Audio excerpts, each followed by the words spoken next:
जितने भी students first time मुझे देख रहे हैं, मेरा नाम कृतिका पारिक है। मैं अकेडमी पे एजुकेटर हूँ और 3 साल से इस चैनल पे रेगुलर आपके लिए भी पेपर 1 एंड पेपर 2 के वीडियोस लेकर आती हूँ। पेपर 2 की क्लास हमारी अनअकैडमी लर्निंग ऐप पे होती है सुबह 10:30 बजे। प्लस क्लास हमारी होती है दोपहर को 12 बजे। और हाँ गाइस, कल से हमारा नया बैच भी स्टार्ट हो रहा है प्लस पे पॉलिटिकल ज्योग्राफी का। अगर आप हिस्सा बनना चाहते हैं तो अनअकैडमी को सब्सक्राइब आप कर सकते हैं। Hi Ram, very good afternoon. Ram Ram. Hello Babita, Dishu. मेंटी का एग्जाम कब होगा? देखिए, नेट का एग्जाम आपका स्केड्यूल है 13 जून के लिए। अब डिपेंड करता है कि आपके एडमिट कार्ड कब आते हैं। अभी तक तो 13 जून है। अब आगे का प्रोसेस क्या होता है उसका अपडेट अभी तक कुछ है नहीं। हाय अंकित। जी मैम। राजदीप, ये चैनल नेट के लिए है, नीट के लिए नहीं है। जिन्हें आपको जेईई का अगर देना है तो उसके लिए आपको अनअकैडमी जेईई चैनल पे जाना चाहिए। ये अनअकैडमी यूजीसी नेट है। कल भी एक दो स्टूडेंट्स थे जो नीट से थे, वो नेट में आ गए थे। तो मैं जेईई के लिए नहीं पढ़ाती हूँ, ना मुझे उसका कोई आइडिया रहता है। आप उसके लिए सेपरेट चैनल है, वहां पे आप जाके देखिए।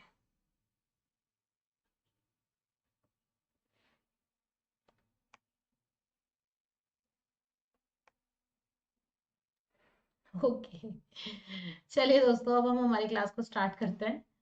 मुझे लगता है आज थोड़ा सा मिसअंडरस्टैंडिंग हो गई है। ओके, समझ गई, मैं समझ गई। ठीक है। मैंने आपको उसी के लिए बताया है। 13 जून बैच हमारा चालू हो चुका है। कल से हमारा नया बैच स्टार्ट हो रहा है पॉलिटिकल ज्योग्राफी का। आप उसे भी ज्वाइन कर सकते हैं। Very good afternoon. अगर सब रेडी है तो एक बार जल्दी से थम्स अप कर दीजिए। Geography is my second paper. Okay, geography is your second paper. एक क्लास हमारी अभी हो रही है 3 बजे, और सुबह 10:30 बजे एप्लीकेशन पे होती है, 12 बजे प्लस क्लास होती है।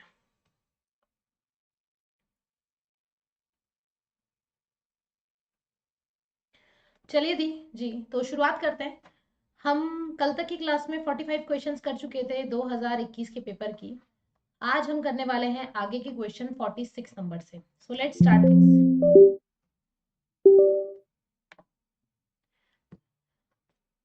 सो 46 नंबर का क्वेश्चन है, the outcome of Kyoto protocol 1997 agreement was.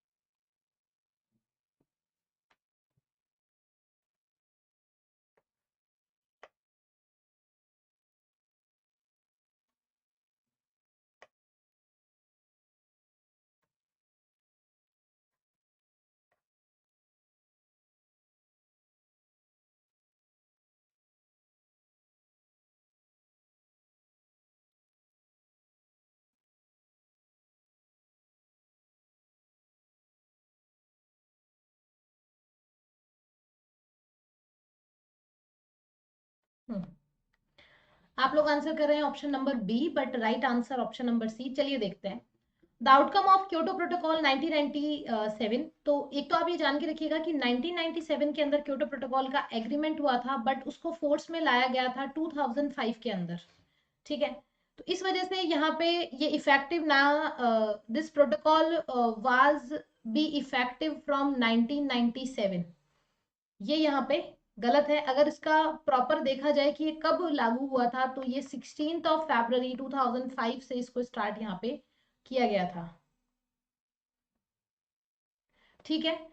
5.2% cut in emission of carbon dioxide. Kyoto protocol का main aim 6 green house gases को खत्म करना था, जिसमें CO2 एक इंपॉर्टेंट GHG गैसेस है। Agreement can not be invalidated. समझौते को अमान्य नहीं किया जा सकता। जी ऐसा नहीं है, ये कोई मैंडेटरी एग्रीमेंट नहीं था कि सारे कंट्रीज इस पे हस्ताक्षर करें। डिपेंड करता है कि कौन सी कंट्रीज में शामिल होना चाहती है। इसीलिए आप देखेंगे कि 1997 टू 2005 का जो समय लगा, वो सिर्फ इसीलिए लगा क्योंकि इसके जो कंट्रीज थे, कंट्रीज को अपने अकॉर्डिंग कुछ रूल समझ में नहीं आ रहे थे। तो this agreement is not invalidated. इसको अमान्य किया जा सकता है, डिपेंड करता है कि कौन सी कंट्री है।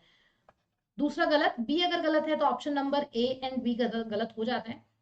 This protocol was to be effective from 1997। No, 1997 में इस एग्रीमेंट पे सिर्फ और सिर्फ सिग्नेचर किए गए थे।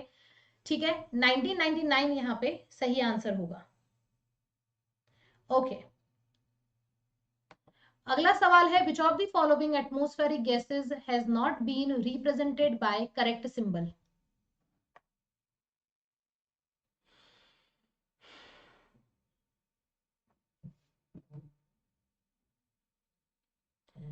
बताइए।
ओके, सो आप लोग आंसर दे रहे हैं 47 का सी, बिल्कुल सही जवाब। नियॉन का फॉर्मूला करेक्ट है, हीलियम का फॉर्मूला भी करेक्ट है, नाइट्रस ऑक्साइड का फॉर्मूला होता है N2O, क्रिप्टन का फॉर्मूला होता है K, R तो होता है बट R स्मॉल होता है, इसमें R कैपिटल में है। So answer option number C is very correct. Okay, next question है which of the following is not an appropriate strategy used to promote qualitative research validation। निम्नलिखित में से कौन गुणात्मक अनुसंधान सत्यापन को बढ़ावा देने के लिए उपयोग की जाने वाली उपयुक्त रणनीति नहीं है।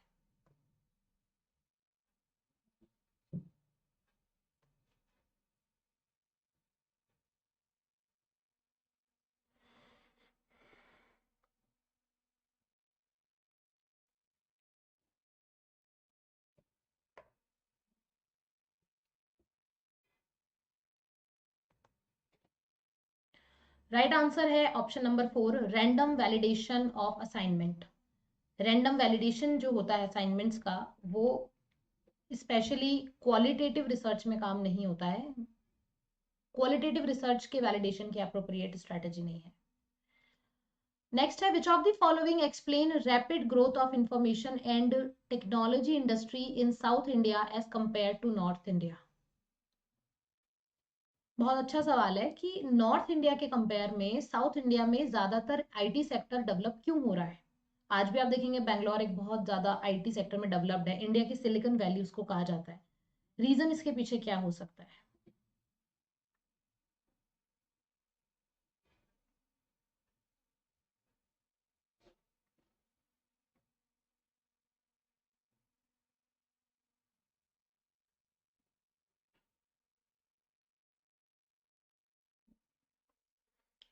So good governance, infrastructure, high technical institution, labour cost, low labour cost, या high proportion of manufacturing worker.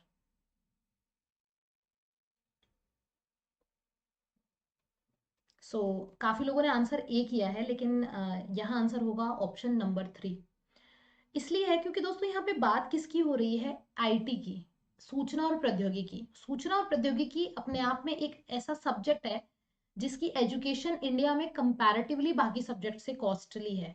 अब आप सोचिए कि कोई इंसान अगर इंजीनियरिंग कर रहा है, मैनेजमेंट में काम कर रहा है, तो वो बहुत कॉस्टली, उसका एक पे, उसके लिए वो पे कर रहा है, और जब वो डिग्री हासिल कर लेता है तो उसके बाद में वो वही पे आउट एक्सपेक्ट भी करता है। तो इनके लिए ये कहना कि लो लेबर कॉस्ट, जी नहीं।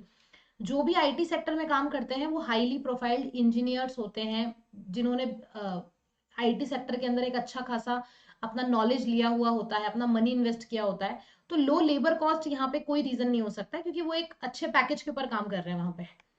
तो डी ऑप्शन तो आपको बिल्कुल अपनी लिस्ट से रिमूव ही कर देना चाहिए। इसके बाद में आती है गुड गवर्नेंस। आप देखेंगे कि जहां पे गवर्नमेंट जिस चीज को जितना प्रमोट करती है वो उतना ही डेवलप्ड होता है। फॉर एग्जाम्पल हरियाणा गवर्नमेंट ने भारत के जितने भी जब गेम्स होते हैं इंडिया में, भारत बाहर जितने भी ओलंपिक गेम्स होते हैं उसमें हरियाणा से बहुत सारे चैंपियंस निकल के आते हैं। क्यों? क्योंकि हरियाणा गवर्नमेंट इन चीजों को प्रमोट करती है। गुजरात गवर्नमेंट बिजनेस को अपने यहाँ प्रमोट करती है, देख रहे हैं। जैसे आपके स्पेशली जैसे हिमाचल प्रदेश की गवर्नमेंट है, टूरिज्म को बहुत प्रमोट करती है, मध्य प्रदेश टूरिज्म को बहुत प्रमोट करता है, टाइगर रिजर्व वहां पे बहुत है, तो गवर्नमेंट का बहुत अच्छा इंपैक्ट इसके ऊपर पड़ता है। तो एक गुड गवर्नेंस का होना, सुशासन का होना, और गवर्नमेंट उसको किस डायरेक्शन में देख रही है, वो इसमें हेल्प करता है। दूसरा, नेटवर्क एक्सेसिबिलिटी है, साउथ इंडिया है, पेनिनसुलर एरिया है, जहाँ पे कोस्टल रीजन होने की वजह से बहुत सारी चीजों, ट्रांसपोर्टेशन वहां पे बहुत ईजी हो जाता है, और इंफ्रास्ट्रक्चर वहां पे अच्छा डेवलप होता है। तीसरा, large number of high technical institution, शुरू से ही, आज से नहीं, शुरू से ही, ब्रिटिश टाइम से ही जो जितने भी टेक्निकल इंस्टीट्यूशंस थे, वो ज्यादातर आपको साउथ इंडिया में देखने को मिलेंगे। तो ये तीन इंपॉर्टेंट होती है। High proportion of manufacturing worker, पहली बात तो आईटी सेक्टर मैन्युफैक्चरिंग में नहीं आता है, मैन्युफैक्चरिंग सेकेंडरी कैटेगरी का वर्क माना जाता है, जैसे प्राइमरी, और ये सेकेंडरी सेक्टर के अंदर आता है। आईटी सेक्टर की अगर अपन बात करती हूँ तो ये आपके फोर्थ सेक्टर के अंदर आता है, तो सी भी नहीं, ई भी नहीं होगा और डी भी नहीं होगा। Okay, so answer option number C माना जाएगा। अगला सवाल है, the term anthropogeographic was coined by Ratzel in his work.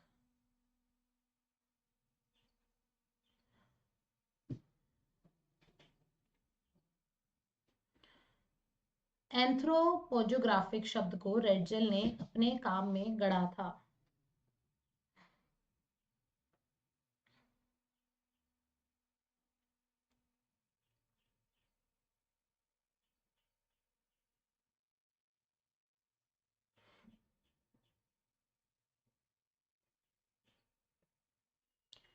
देखिए, सही जवाब option number A, study of harmonious reciprocal relation of man and nature, मनुष्य और प्रकृति के सामंजस्यपूर्ण, मतलब प्रकृति और मनुष्य। वैसे तो रेडजेल एक एनवायरमेंटल डिटर्मिनिज्म में उनका बिलीव था, मनुष्य को वो प्रकृति से नीचा समझते थे, लेकिन जो एंथ्रोपोजोग्राफिक है, जिसमें मनुष्य अपने जितने भी कार्य करता है वो प्रकृति के साथ में सामंजस्य बना के चलता है, मतलब प्रकृति के ऊपर नहीं जा सकता, प्रकृति के साथ सामंजस्य बनाना ही उसका अंतिम लक्ष्य है।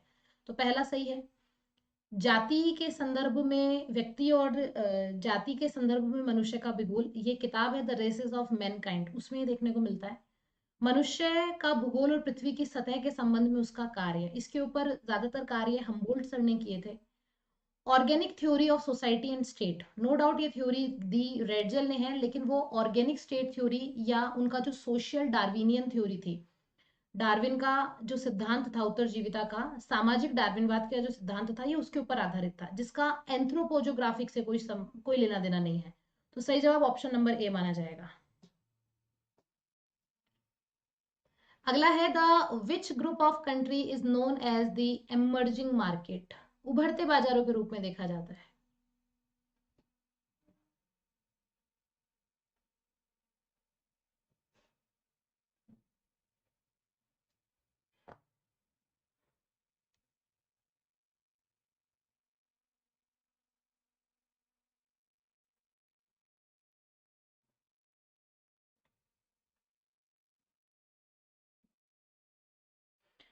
बी आप लोग बता रहे हैं, India, Brazil, Russia, China, very good.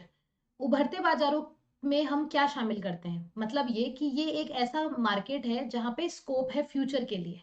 आज आप देखेंगे तो चाइना अपने आप, यूएसए जो है वो एक बहुत बड़ा मार्केट है, लेकिन उसको हम उभरता मार्केट नहीं बोल रहे हैं, क्योंकि जो ग्रोथ का परसेंट है, यूएसए ऑलरेडी उस परसेंट पे पहुंच चुका है जहां पे ऑलरेडी ग्रोथ है। लेकिन जैसे इंडिया, ब्राजील है, रशिया है, चाइना है, ये अब अपना जो कंट्रीब्यूशन है वो ग्लोबल मार्केट में देने लगे हैं। इंपोर्ट एक्सपोर्ट का परसेंट इनका बड़ा है, यहाँ पे इन्वेस्टमेंट बड़ा है, यहाँ पे लोगों को रोजगार मिलना स्टार्ट हुए हैं। तो उस वजह से ये एक उभरती अर्थव्यवस्था कह लीजिए, या फिर उभरते बाजारों के रूप में इन्हें देखा जा सकता है, क्योंकि अब यहाँ पे बाहर का इन्वेस्टमेंट ज्यादा होने लगा है। सो आंसर होगा option number B and C. Next question is, who among the following challenged the theory of origin of species, किसने प्रजातियों की उत्पत्ति के सिद्धांत को चुनौती दी।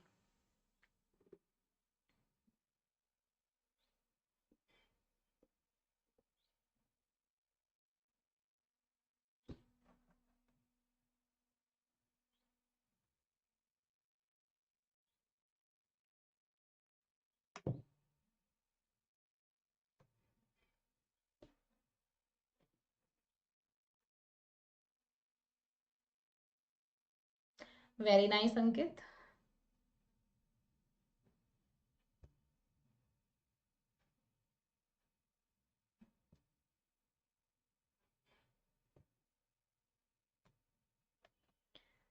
करेक्ट आंसर है option number B, de Vries, प्रजातियों की उत्पत्ति। ये सिद्धांत डार्विन ने दिया था।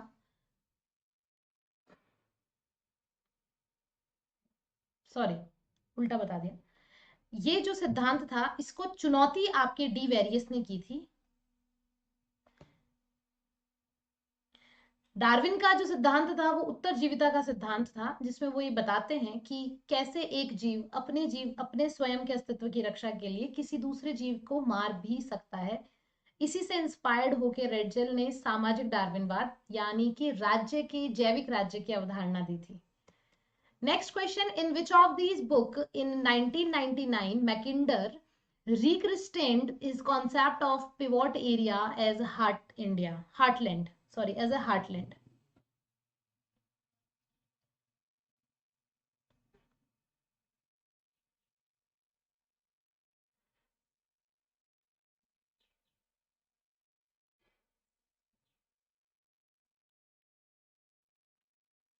जल्दी से बताइए, आंसर होगा option number D, the democratic ideas and reality. Mackinder sir ने सबसे पहले अपने हार्टलैंड के कॉन्सेप्ट को 1904 में लंदन ज्योग्राफिकल सोसाइटी के सामने सबसे पहले प्रेजेंट किया था, जहां पे उनकी इस थ्योरी को पिवॉट थ्योरी के नाम से जाना गया था। उसके बाद में इन्होंने अपनी थ्योरी में आफ्टर फर्स्ट वर्ल्ड वार 1919 के अंदर चेंजेस किए थे, हार्टलैंड के क्राइटेरिया को थोड़ा सा बढ़ाया था। उस वक्त इनकी किताब का नाम था the democratic ideas and reality.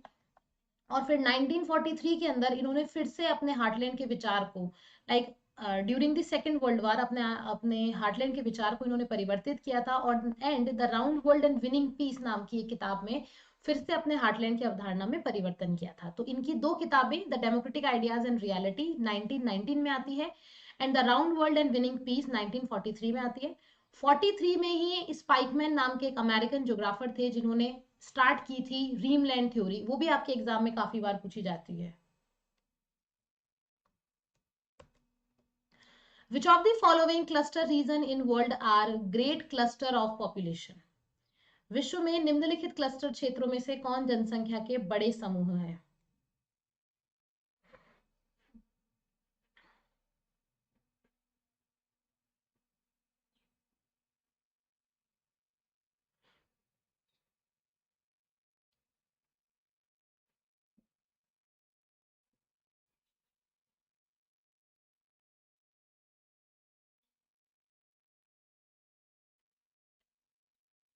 देखिए, आपको क्वेश्चन में ये देखना है कि अगर चार में से कोई एक ऑप्शन भी ऐसा हुआ कि जहां पॉपुलेशन नहीं है, कंप्लीट ऑप्शन रिजेक्ट हो जाएगा आपका। तो चारों ऐसे होने चाहिए कि हाँ, चारों क्षेत्र क्लस्टर्ड होने चाहिए।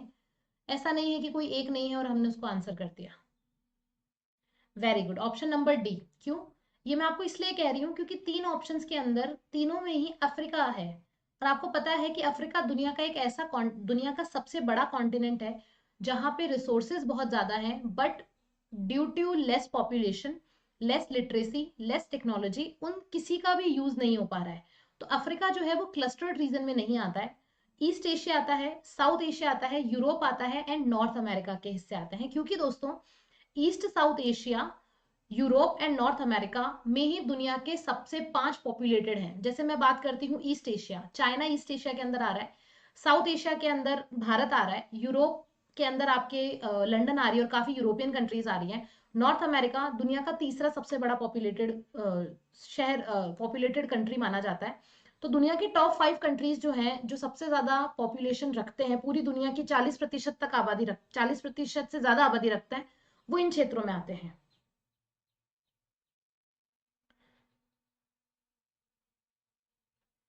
सब्जेक्ट वाइज क्वेश्चन लाइए मैम, थोड़ा इजी रहेगा। देखिए राजदीप, अभी मैं पेपर सॉल्व करवा रही हूँ आपको 2020 का, तो उसमें जिस पैटर्न पे क्वेश्चन आए थे मैं वही करवा रही हूँ। जैसे ही हमारी ये पीवाईक्यू सीरीज खत्म हो जाएगी, मैं नो डाउट सब्जेक्ट वाइज आपके लिए क्वेश्चन लेकर आऊंगी, डोंट वरी। 3 बजे का ही टाइम रहेगा उस वक्त।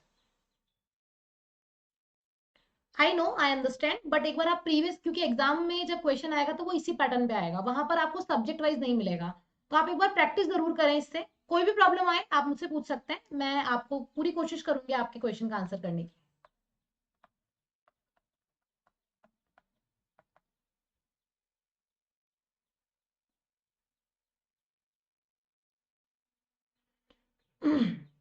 द टर्म पेनेप्लेन एनटीए का मोस्ट फेवरेट क्वेश्चन है। और गाइस ये एक ऐसा सवाल है जो हर साल आता है, एवरी ईयर। मुझे नहीं लगा कि आज तक इस टर्म को, या वो पेनिप्लेन हो, पेडिप्लेन हो, पेनप्लेन हो, आएगा जरूर।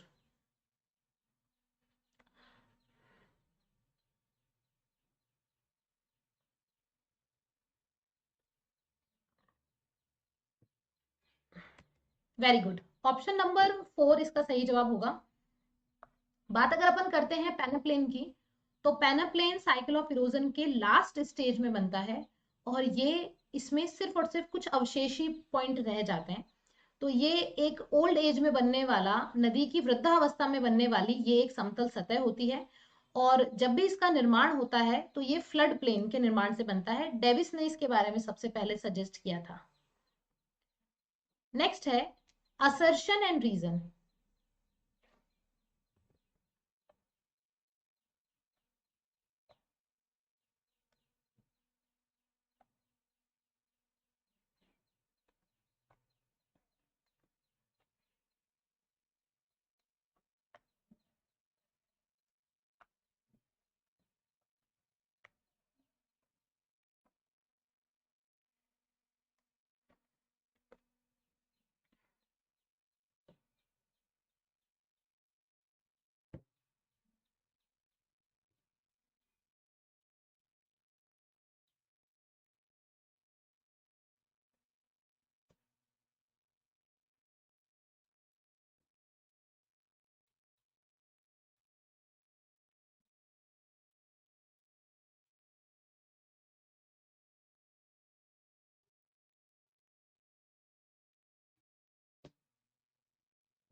देखिए यहां सही जवाब है ऑप्शन नंबर ए लग रहा है, ए ही सही है।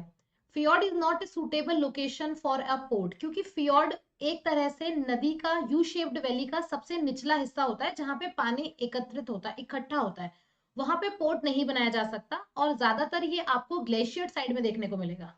दूसरा, fjords are drowned glacier valleys with narrow deep canals along the coast, क्योंकि सकरी नहरें होती हैं यहाँ पे, और हिमाच्छादित घाटियां होती हैं। तो वैसे फियोर्ड्स में कई बार पानी भी भरा रहता है, तो ये बंदरगाह के लिए बिल्कुल भी उपयुक्त स्थान नहीं है, क्योंकि बंदरगाह के लिए हमें चाहिए होता है एक प्लेन एरिया जहां पे पोर्ट आ सके, जा सके। यहाँ पे ये एक संकरी घाटी होती है जो जहां पे पोर्ट्स का आना पॉसिबल नहीं होता है। रिया और फियोर्ड दो तरह के कोस्ट होते हैं। रिया आपको जनरली समुद्र तटीय क्षेत्रों में देखने को मिलेगा, और फियोर्ड आपको हिमाच्छादित क्षेत्रों में देखने को मिलेगा। अगला है correct sequence of the state in ascending order in terms of mangrove vegetation coverage area is. मतलब आपको लोएस्ट टू हाईएस्ट बताना है इंडिया में मैंग्रोव के बढ़ते इलाकों के संबंध में।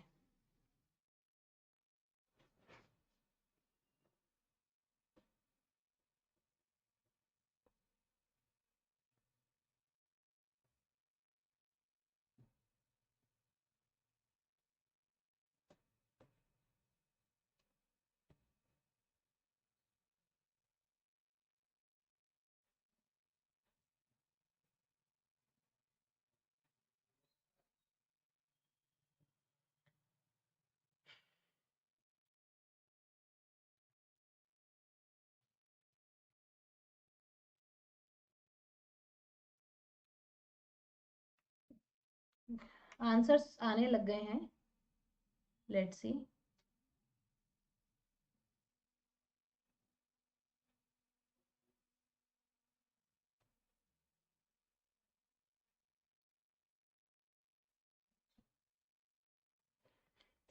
देखिए यहाँ पे सही आंसर होगा ऑप्शन नंबर 2। अगर हम इनके सीक्वेंस वाइज बात करें, तो गोवा में मैंग्रोव्स का प्रतिशत सबसे कम है। गोवा के बाद में आते हैं आंध्र प्रदेश, उसके बाद में उड़ीसा, और फिर आपके वेस्ट बंगाल। ये 4 राज्य हैं। अगर हम ओवरऑल बात करें तो दोस्तों पूरी दुनिया का लेस देन 1% इंडिया में मैंग्रोव क्षेत्र है।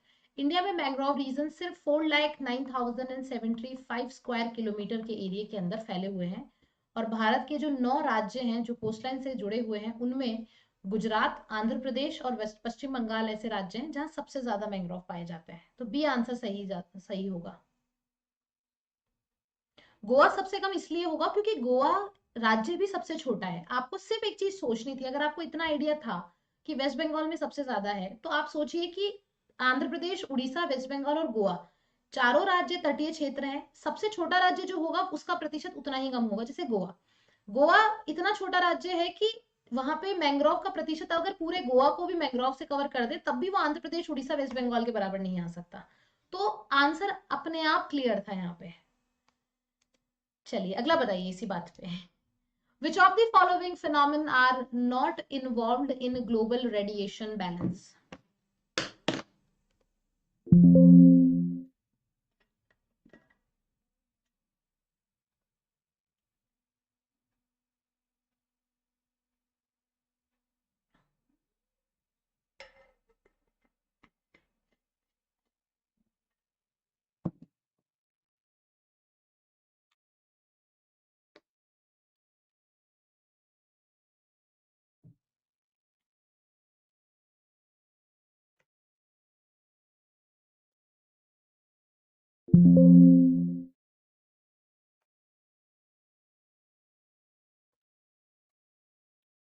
बताइए।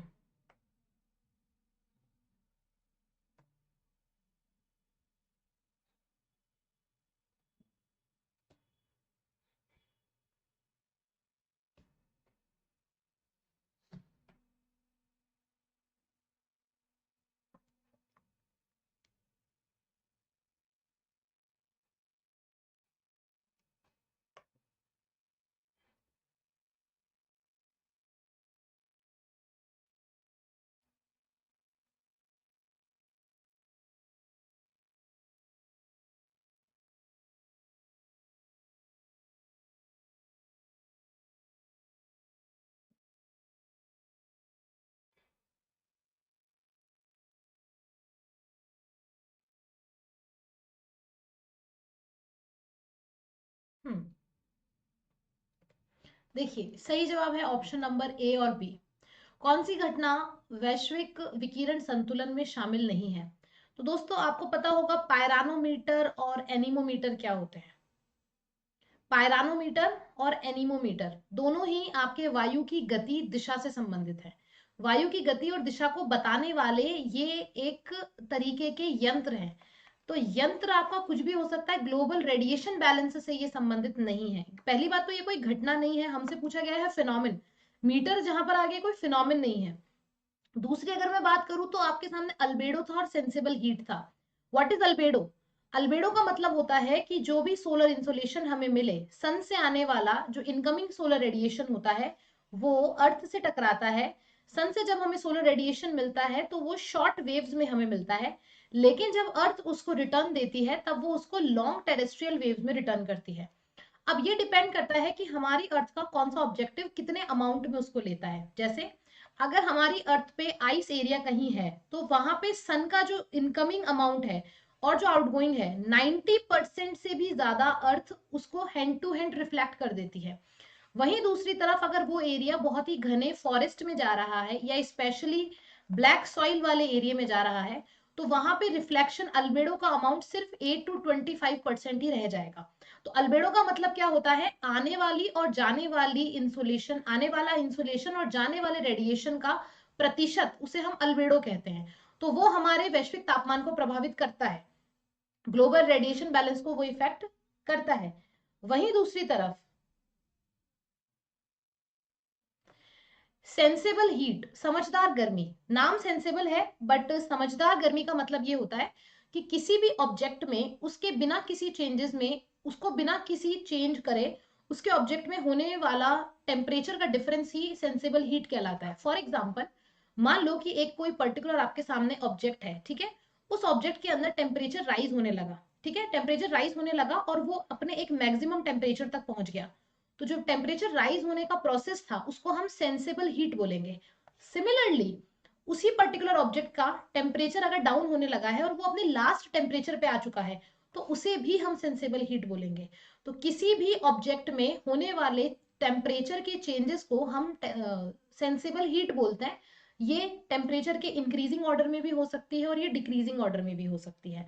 तो सेंसेबल हीट तो 100% होगा क्योंकि वो ग्लोबल रेडिएशन को बैलेंस करता है और अल्बेडो भी माना जाएगा। आगे बात समझ में?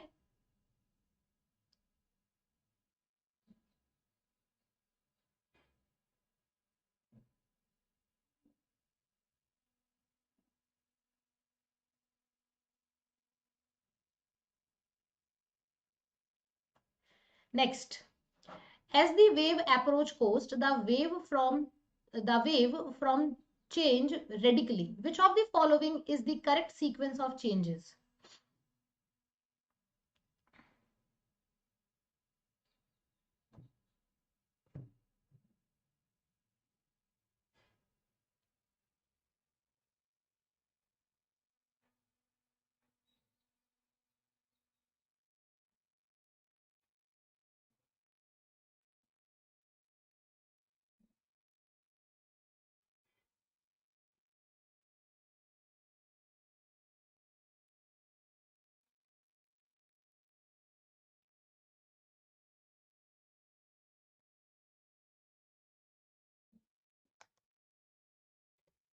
Very good, B correct answer है। कोई भी लहर जब समुद्र तट पर आती है तो समुद्र तट पर आते आते समुद्रों के अंदर उसका उछाल बहुत तेज होता है, लेकिन जैसे ही वो समुद्र तट पर आती है आते आते वो ब्रेक होने लगती है और उसका जो लेवल होता है वो बहुत डाउन चला जाता है। सबसे पहले रीजन आता है क्लोजली स्पेक्टेड क्रेस्ट, निकट दूरी वाले शिखर, क्योंकि वो उनसे टकराती है और टकराने की वजह से, या मैं बोलूँ कि इसका सरफेस एरिया कम होने की वजह से, उसकी लंबाई कम होने की वजह से वो टूटती है। फिर उसके बीच में वेव ब्रेकर्स आते हैं, स्वैश, एंड देन सबसे लास्ट में आता है आपका बैकवॉश। लहर का जब भी फॉर्मेशन होता है तो वो कभी भी एक साथ नहीं होता है, ये याद रखना। मान लो कि ये एक बहुत बड़ी पट्टी है, यहाँ पे लहर आनी है तो लहर इस तरह से आएगी, कुछ इधर से शुरू होगी, इधर से शुरू होगी, फिर वो एक कंप्लीट लहर बनेगी और फिर नीचे की तरफ गिरेगी।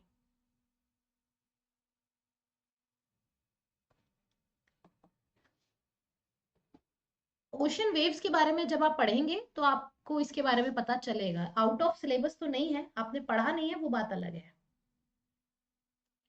Arrange the following in order on the basis of year of meeting report. बैठक रिपोर्ट के वर्ष के आधार पर निम्नलिखित को व्यवस्थित करें। ज्वार भाटा सचिन एक अलग प्रोसेस है। वेव हमारे समुद्र का क्षैतिज वितरण है, हॉरिजॉन्टल मूवमेंट होता है, जबकि ज्वार समुद्र की गतियों में से ऊर्ध्वाधर यानी कि वर्टिकल गतियां होती हैं। लहरों में और ज्वार में एक अंतर यही होता है कि ज्वार लहरों से प्रभावित होते हैं लेकिन वो थोड़ी ऊंची गति करते हैं।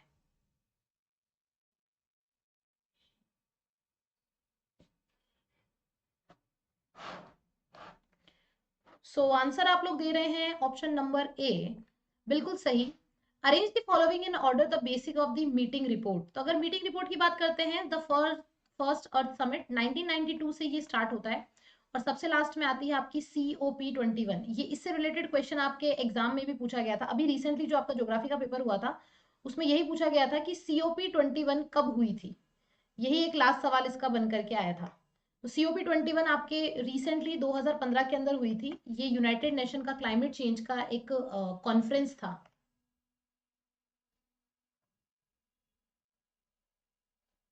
चलिए नेक्स्ट है, फिर उसके बाद में आती है आपकी IPCC की report and then Kyoto protocol बीच में। सो क्वेश्चन आपको दिख रहा है मेरे हिसाब से शायद।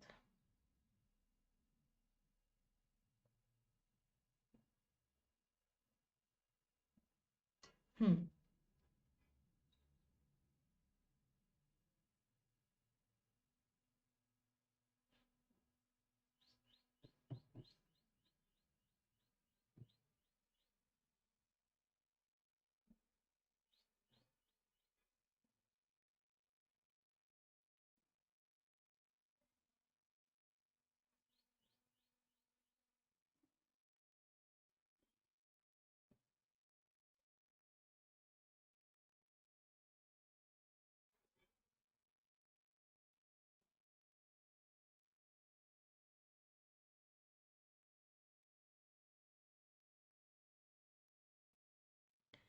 आंसर डी बता रहे हैं आप लोग, जी नहीं, यहाँ सवाल होगा ए, बी और सी।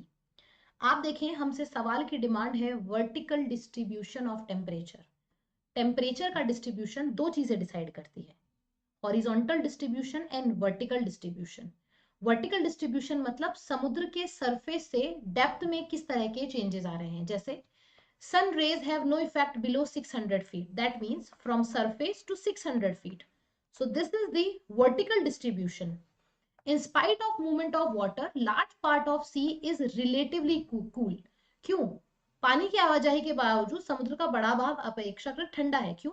क्योंकि इंसुलेशन की वजह से समुद्र का जो सरफेस एरिया होता है वो तो फिर भी थोड़ा गर्म हो जाता है, लेकिन जो नीचे का हिस्सा होता है ड्यू टू लेस इंसुलेशन वो ठंडा रहता है और वो काफी मेजर एरिया कवर करता है। हमारे ओशन का सरफेस टोटल ओशन का सिर्फ 10% इलाके को कवर करता है, 90% जो ओशन वाटर है वो कंपैरेटिवली कूल है, जस्ट बिकॉज ऑफ नीचे होने की वजह से, सी लेवल के नीचे होने की वजह से। इसके बाद में 80% of water in the ocean has a temperature permanently below 40 degree Fahrenheit. क्यों? क्योंकि वो नीचे रहता है, इंटरनल पार्ट में है। ओके, अब यहाँ पे देखो, डी आपको क्या बोल रहे हैं, the vertical rate of decrease in temperature from equator to pole is the same. Guys, from equator to pole, equator to pole अगर अपन चलते हैं तो ये हॉरिजॉन्टल में आएगा, और साथ ही साथ तापमान की कमी ऊर्ध्वाधर समान नहीं होती है। आप ही देखिए कि ऊर्ध्वाधर का मतलब ये है कि इक्वेटर का जो सरफेस वाटर है और जो पोल का सरफेस वाटर है वो सेम है, जबकि पोलर एरिया के सरफेस वाटर का टेम्परेचर कंपैरेटिवली 10 डिग्री से कम रहता है और इक्वेटर का टेम्परेचर कंपैरेटिवली 25 डिग्री से ज्यादा रहता है। तो डी आपका सेट हो ही नहीं रहा है किसी भी एंगल से। पहली बात तो ये बता रहा है डिस्ट्रीब्यूशन इक्वेटर टू पोल का, दूसरा क्वेश्चन भी गलत है, इसका ऑप्शन भी गलत है, तो सिर्फ और सिर्फ ए अपना सही आंसर होगा। Next question, the process of evaporation in ocean water is affected by. महासागरीय जल में वाष्पीकरण की प्रक्रिया किसके द्वारा प्रभावित होती है?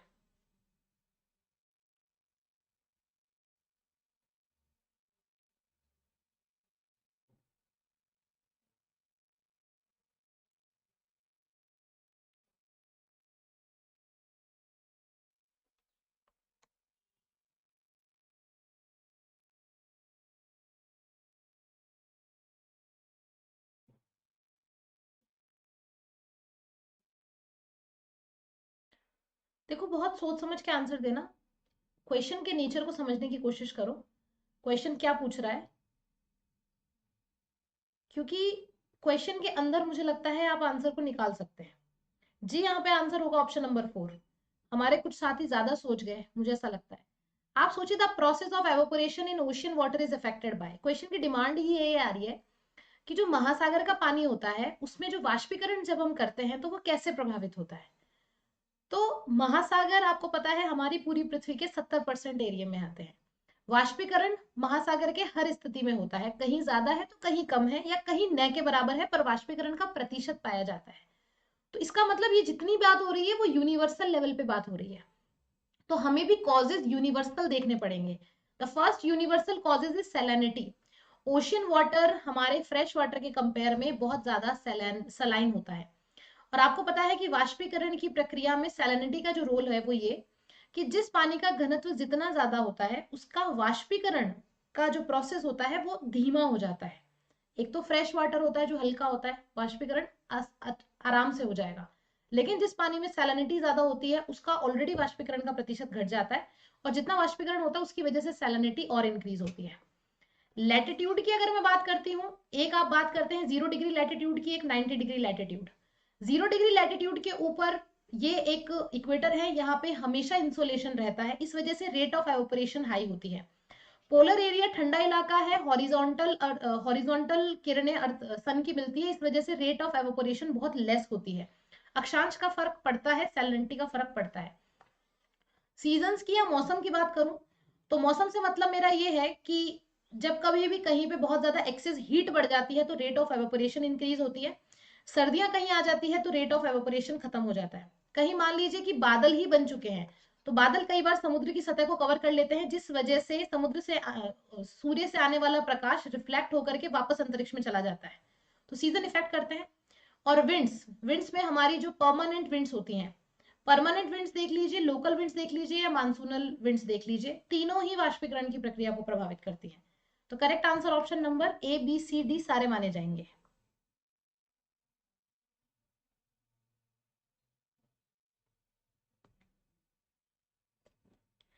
अच्छा, अगला बताइए।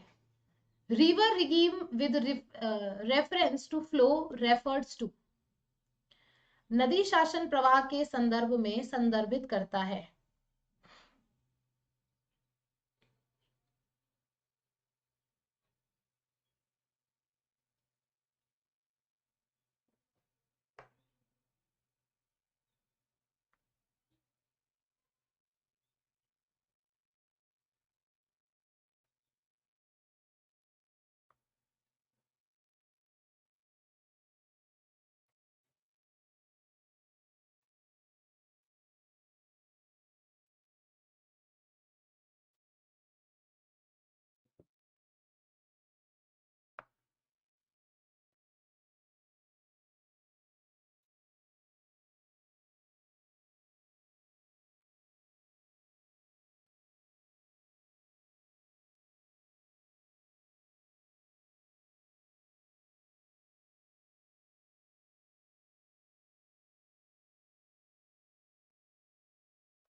ओके, कर लिया होगा आंसर अब तक तो, देखते हैं।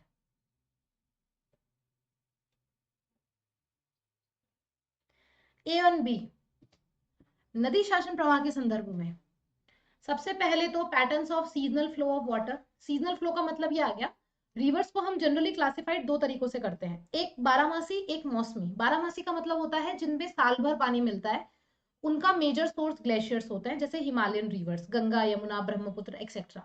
सीजनल वो होती हैं, और जो मौसमी नदियां होती हैं वो होती हैं जो बारिश पे डिपेंड करती हैं, जिनका पानी पहाड़ों में इकट्ठा होता है और फिर वो फ्लो करती हैं, जैसे कि नर्मदा गोदावरी कृष्णा कावेरी। तो patterns of seasonal flow of water है, river differ in their regime due to climatic condition, जलवायु परिस्थितियों के कारण भी नदियां अपने शासन में भिन्न होती हैं। जैसे गंगा ग्लेशियर से निकलती है, यमुना पहाड़ों से निकलती है, क्योंकि गंगा जहां से निकलती है वहां का क्लाइमेट टेम्परेचर बहुत कम है, गोदावरी जहां से निकलती है वहां का टेम्परेचर अच्छा खासा है। कुछ नदियां ग्लेशियर्स बनाती है, ग्लेशियर्स बहुत सारे ग्लेशियर्स बनाती हैं, गॉर्ज बनाती हैं, क्लाइमेटिक सिचुएशन की वजह से एंड रिलीफ की वजह से। इसके बाद में नदी व्यवस्था को river regime is represented mathematically by cumecs, obviously not. River regime of Narmada and Jhelum are similar. कैसे? नर्मदा नदी जो है वो रिफ्ट वैली से होकर गुजरती है, झेलम नदी पहाड़ी क्षेत्रों से होकर गुजर रही है। नर्मदा नदी का जो शासन, नर्मदा नदी जब निकलती है तो वो ज्वार नदमुख बनाती है, झेलम नदी सिंधु नदी में जाके मिक्स हो जाती है। झेल नर्मदा एक प्रमुख नदी है, जबकि झेलम सिंधु की ट्रिब्यूटरी रिवर है। तो ये तो एक एक्सट्रीम स्टेटमेंट हो गया, तो आंसर आपका ऑप्शन नंबर ए माना जाएगा।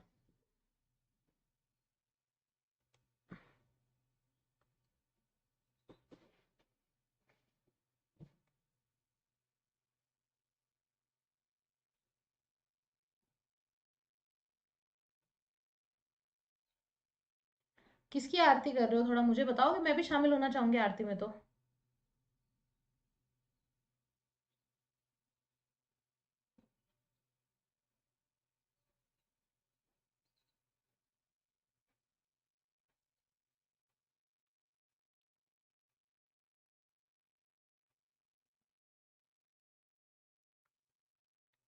Chandrashekhar Yadav, ma'am UGC net qualify करने के बाद में प्राइवेट कॉलेज में कितनी सैलरी मिल सकती है? डिपेंड करता है आप कौन से प्राइवेट कॉलेज में जा रहे हैं। मेरे हिसाब से 25,000 से लेके 50,000 के बीच में आपको मिल सकती है सैलरी। 25 टू 50, 25 टू 50 के बीच में। बाकी देखो ये टोटल कॉलेज के ऊपर डिपेंड करता है आप किस कॉलेज में अप्लाई कर रहे हो। अगर आपका कॉलेज बहुत रीजनल है, आपके गांव का कॉलेज है, तो वो आपको 20 भी दे सकता है। लेकिन अगर आप एक अच्छे कॉलेज में आप जा रहे हैं तो वो आपको 60-70 तक भी ऑफर कर सकते हैं, डिपेंड करता है। 25 टू 50 एक बेसिक है। चलिए, आंसर आपका हो गया यहाँ पे ऑप्शन नंबर 3। एक तरफ है हाइड्रो पावर यूनिट्स और दूसरी तरफ है उसका स्टेट। अगर मैं बात करती हूँ देहर की, देहर हिमाचल प्रदेश के अंदर एक हाइड्रो पावर प्लांट यूनिट है, श्रीसलम आंध्र प्रदेश में आता है, कालिंदी कर्नाटका में आता है और आपके शारावती कर्नाटका के अंदर आता है। नेक्स्ट है the sea plains are at most absent between. समुद्री मैदान किसके बीच में लगभग अनुपस्थित होते हैं?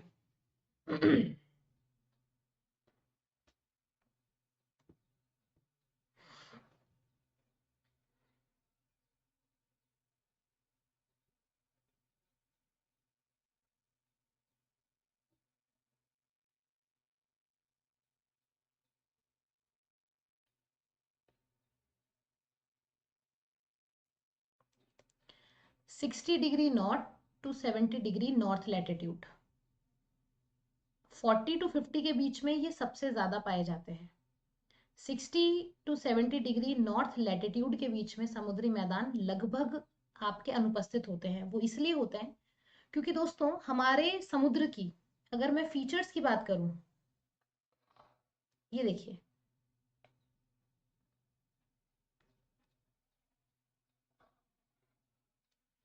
ये वाला जो इलाका है इसे हम नाम देते हैं कॉन्टिनेंटल कॉन्टिनेंटल शेल्फ।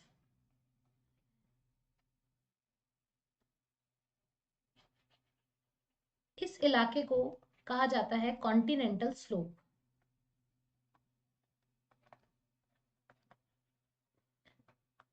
ये वाला जो पार्ट है ये आपका कहलाता है deep sea plain. Deep sea plain and ये वाला जो हिस्सा है इसे हम बोलते हैं ओशियन ट्रेचेस, यानी कि समुद्र की खाइयां। अब आप एक चीज देखिए, कॉन्टिनेंटल शेल्फ जो होते हैं इनकी औसत गहराई 100 फैदम मानी जाती है। 100 fathom, 1 fathom is equal to 6 feet, तो 600 फीट 200 मीटर एग्जैक्टली। इसके बाद में कॉन्टिनेंटल स्लोप आते हैं जिनका ढाल लगभग 1 to 3 डिग्री के बीच का होता है और इनकी जो डेप्थ होती है वो लगभग लगभग 200 से लेकर के 200 मीटर से लेकर के 3000 मीटर तक हो सकती है। डीप सी प्लेन की अगर मैं बात करती हूँ तो ये आपके 3000 से लेके 6000 मीटर की गहराई पे पाए जाते हैं और ये लगभग हमारे ओशन का 75% इलाका कवर करते हैं। अपने नेचर में ये फ्लैट होते हैं। ट्रेचेस की बात करें तो ये लगभग आपके 7000 से लेकर के 11000 तक के हो सकते हैं, जैसे कि मैरियाना ट्रेच जो कि दुनिया का सबसे बड़ा ओशियन ट्रेच है। अब हमसे पूछा गया था कि जहां पे ये एब्सेंट रहते हैं। अब आप एक बार हमारे ग्लोबल वर्ल्ड को देखो। वर्ल्ड की अगर मैं बात करती हूँ तो ये लगभग इन अक्षांशों की बात कर रहे हैं। ये अक्षांश 60 टू 70 डिग्री, 60 टू 70 डिग्री अक्षांशों पे ज्यादातर लैंड एरिया होने की वजह से जो प्रॉपर स्पेस है डीप सी प्लेन्स के लिए वो नहीं हो पाता है। मतलब मान लो यहाँ पे एक पर्टिकुलर कॉन्टिनेंट है, यहाँ पे कॉन्टिनेंट है, यहाँ पे कॉन्टिनेंट है, ये कॉन्टिनेंट का continental slope, continental shelf and slope खत्म हुआ, इसका भी कॉन्टिनेंटल स्लोप एंड शेल्फ खत्म हुआ, दैट्स इट। प्लेन की जगह ही नहीं है। जितना बड़ा एरिया होगा प्लेन का विस्तार वहां पे उतना ही ज्यादा होगा। क्यों एब्सेंट होते हैं वही बता रही हूँ अंकित, वही बता रही हूँ कि क्यों एब्सेंट होते हैं।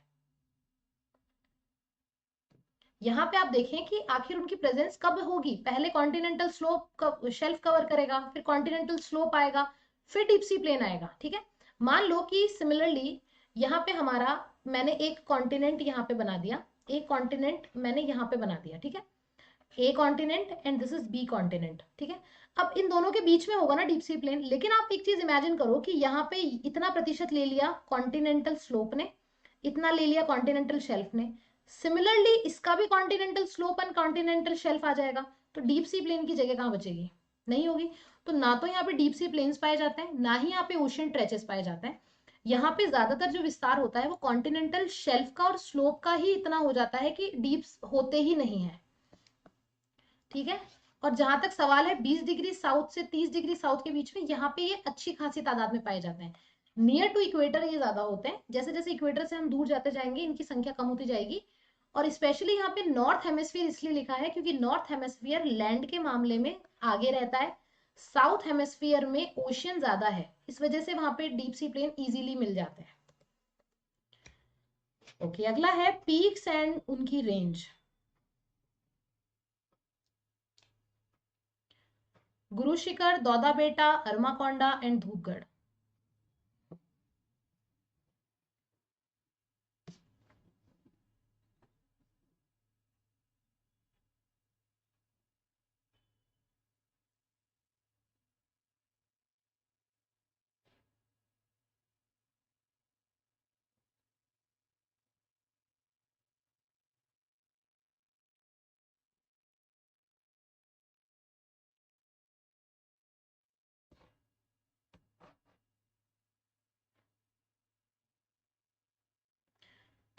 सही आंसर है ऑप्शन नंबर 2, गुरु शिखर अरावली की हाईएस्ट चोटी, दौदा बेटा नीलगिरी, अरमाकोंडा ईस्टर्न घाट, धूपगढ़ सतपुड़ा की हाईएस्ट चोटी। उनकी श्रेणियां यहाँ पे है। अगला, what will be the median of the distribution represented in the given graph?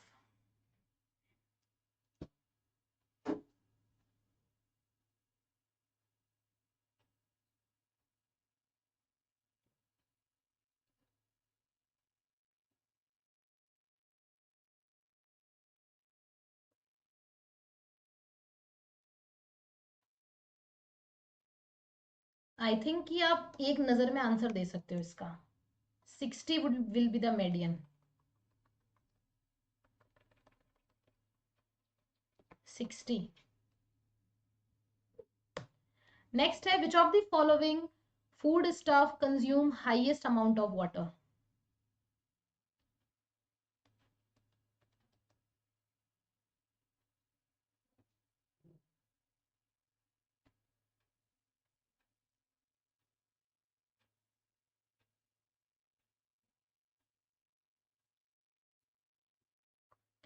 Right answer is option number C, chocolate. सबसे ज्यादा जो पानी की खपत करता है वो चॉकलेट करता है। एक एडिशनल इंफॉर्मेशन आपको दे देती हूँ इससे जुड़ी हुई। ऑल ओवर वर्ल्ड में जितना भी हम चॉकलेट का यूज करते हैं उसका एक बहुत ही मोटा प्रतिशत घाना से अवेलेबल होता है। अफ्रीका के अंदर है घाना। घाना कोको के प्रोडक्शन में बहुत हद तक आगे, मतलब एक अच्छा खासा कोको का प्रोडक्टर है एंड साथ ही साथ कोको का एक्सपोर्टर भी है। हम कोको वहीं से इंपोर्ट करते हैं। चलिए, मुझे थोड़ा हाइड होना पड़ेगा, बताइए।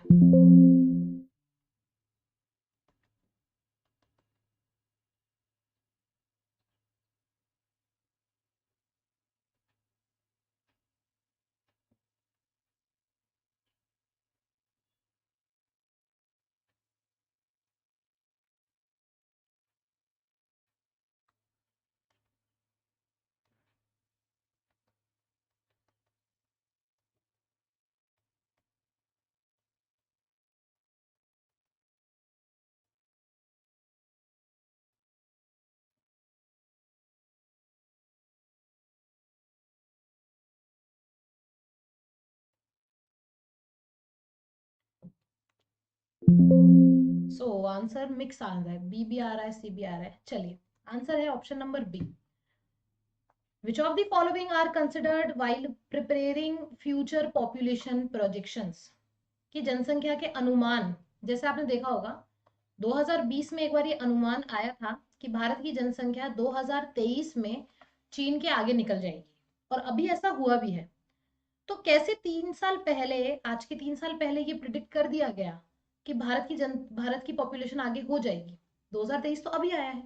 तो उसके लिए इंपॉर्टेंट होता है rate of population increase and future assumptions of death and birth rate based on the past data.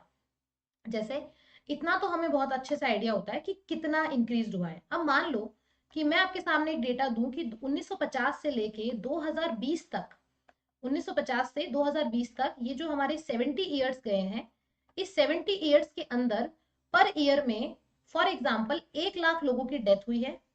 मान लो, सॉरी, पर ईयर में मान लो कि 1 करोड़ लोगों की डेथ हुई है और उसके ऊपर 1.2 सीआर लोग जो है उनका बर्थ हुआ है।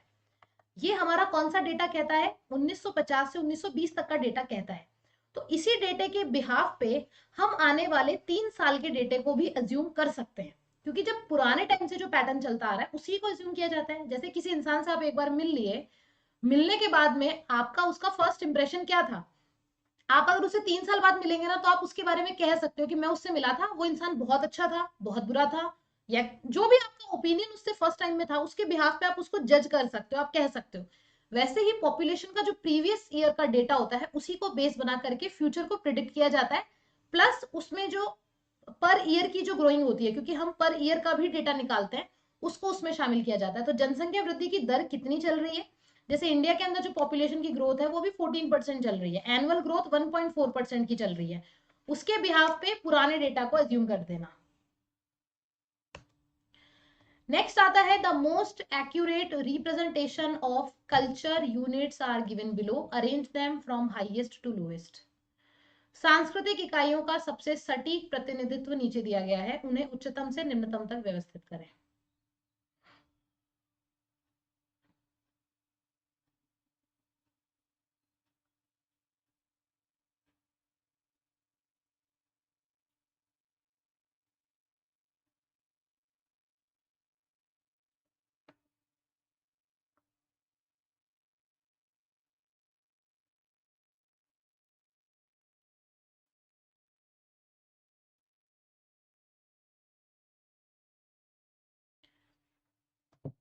जी, सही आंसर है।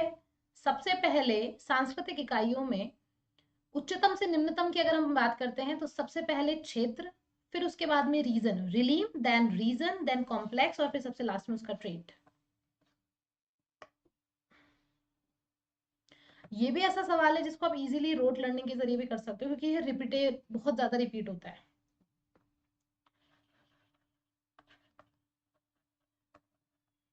According to Koppen's climatic classification, AMW climate is found in. Koppen के जलवायु वर्गीकरण के अनुसार AMW जलवायु कहाँ पाई जाती है?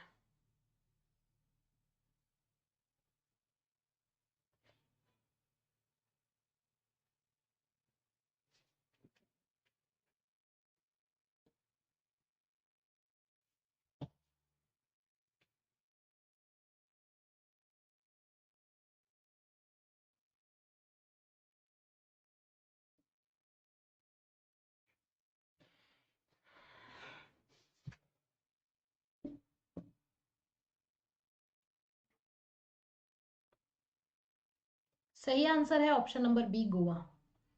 AMW क्लासिफाई अगर अपन करते हैं, ए क्लाइमेट दर्शाती है ट्रॉपिकल को, ठीक है। तो आपको पता है पंजाब ट्रॉपिकल में नहीं आता है, तो इसको कट कर दीजिए। अरुणाचल ट्रॉपिकल में आ सकता है, लेकिन इसको रहने दीजिए, पंजाब ट्रॉपिकल में नहीं आता है, कट कर दो, ठीक है। उसके बाद में एम, एम का मतलब क्या होता है? मानसून। और फिर आती है W, W means dry winters. Dry winters का मतलब वो इलाके जहां विंटर्स ड्राई है बट समर वेट है, जहां पे गर्मियों में नहीं, जहां पे गर्मियों में बारिश होती है। तो अगर हम बात करते हैं गोवा की, तो स्पेशली गोवा, मालाबार और अंडमान एंड निकोबार, लिखेंगे गोवा, यहाँ का मालाबार, और यहाँ पे Andaman and Nicobar island AMW type climate को फील करते हैं।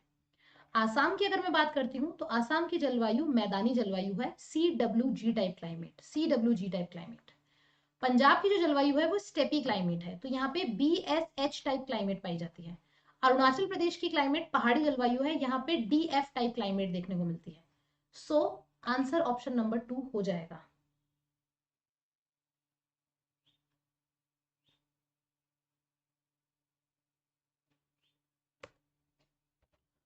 नेक्स्ट है सोशल मूवमेंट, और एक तरफ है state of origin.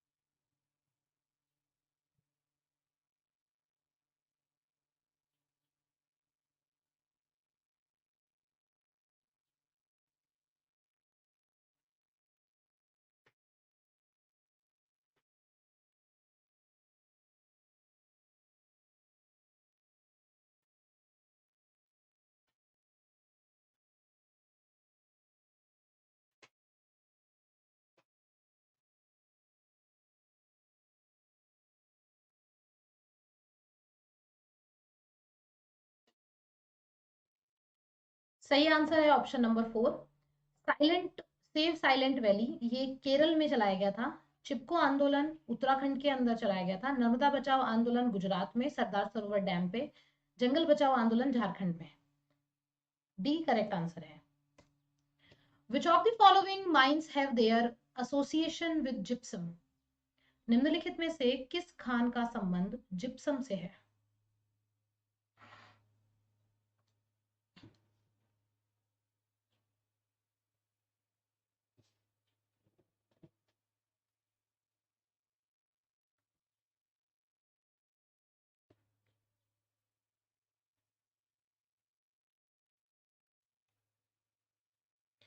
Amusement park में थोड़ी आए हो जो मजा आएगा। अगर आपको क्वेश्चन आ रहा है, करना है तो आप कर सकते हो।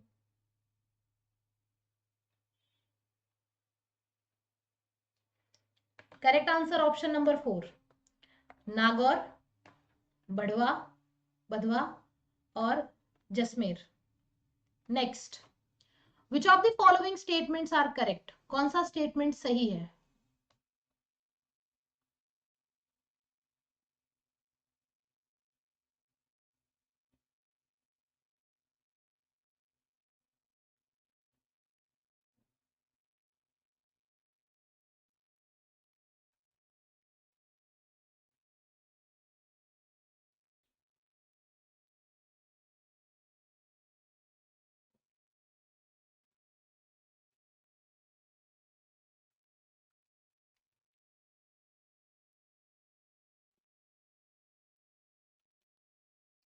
यहां पे आंसर होगी कूल करंट्स।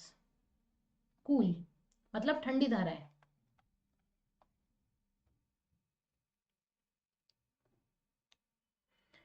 सो ऑप्शन पढ़ लिए होंगे आपने, क्या है करेक्ट आंसर? देखिए, B is the right answer. A, B and D. Ocean current provide a high degree of regulation to the thermal environment of the earth's surface, obviously. B, on a local scale, warm water currents bring moderating influence to the coast in Arctic latitudes. मध्यम प्रभाव वो डालती है क्योंकि Arctic के जो अक्षांश है वो एक्सट्रीम ठंडे अक्षांश है, तो उसकी वजह से वहां पे कुछ खास प्रभाव नहीं पड़ता है। आप देखेंगे सीधा डी ऑप्शन को देखेंगे, डेंसिटी डिफरेंसेस में cause flow of ocean water.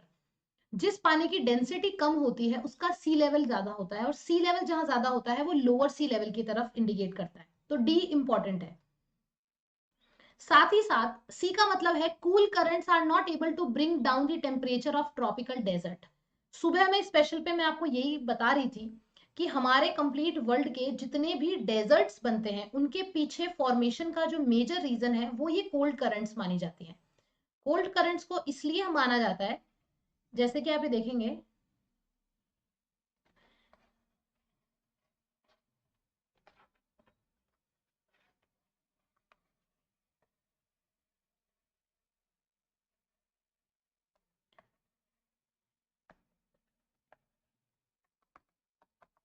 ये देखिए, पूरी दुनिया के जितने भी भारी मरुस्थल हैं, जैसे मान लो यहाँ का मरुस्थल हो गया, एक आपके इधर ये दुनिया का सबसे बड़ा सहारा मरुस्थल, भारत का थार मरुस्थल, ये ग्रेट विक्टोरियल मरुस्थल, इधर का मरुस्थल, जितने भी आप मरुस्थल देख रहे हैं यहाँ पे सब जगह एक जो मेन फैक्टर काम कर रहा है वो देखेंगे कि यहाँ पे एक करंट जा रही है। इस करंट को हम क्या बोलते हैं? कैलिफोर्निया की धारा। कैलिफोर्निया की धारा। यहां से कौन सी जा रही है? पेरू की धारा। ठीक है, यहां से कनारी की धारा, कनारी धारा। इधर से बैंगवेला की धारा, बैंगवेला धारा। ठीक है, यहां से आपके पश्चिमी ऑस्ट्रेलियाई करंट। ओके, पश्चिमी ऑस्ट्रेलियाई करंट। तो जो कोल्ड करंट्स आती हैं, जहां कहीं भी कोल्ड करंट्स का प्रभाव होता है, ये क्या करती हैं, यहाँ के एटमोस्फेयर का जो टेम्परेचर होता है उसको इतना मॉडरेट कर देती है कि रेट ऑफ एवोपरेशन गिर जाता है, जिसकी वजह से ह्यूमिडिटी क्रिएट नहीं हो पाती और बारिश नहीं हो पाती, और बारिश ना होने की वजह से इन इलाकों के अंदर सूखा पड़ने लग जाता है। वहीं दूसरा रीजन ट्रेड विंड्स हैं। ट्रेड विंड्स यहाँ तक आती आती अपनी नमी खत्म कर देती है, इस वजह से ये ड्राई हो जाती है। तो मेन रीजन जो है कोल्ड करंट्स का ही है, समुद्रों के आपके ओशंस के निर्माण, डेजर्ट्स के निर्माण के पीछे। तो गर्म धाराएं उष्णकटिबंधीय मरुस्थल के तापमान को काफी हद तक बढ़ा दे, काफी हद तक कम कर देती है, जिसकी वजह से वहां पे रेट ऑफ एवेपोरेशन भी गिर जाती है और वाष्पीकरण ना होने की वजह से आर्द्रता नहीं हो पाती और संघनन नहीं हो पाता। सॉरी, नेक्स्ट है what is known as fossil water. बताइए।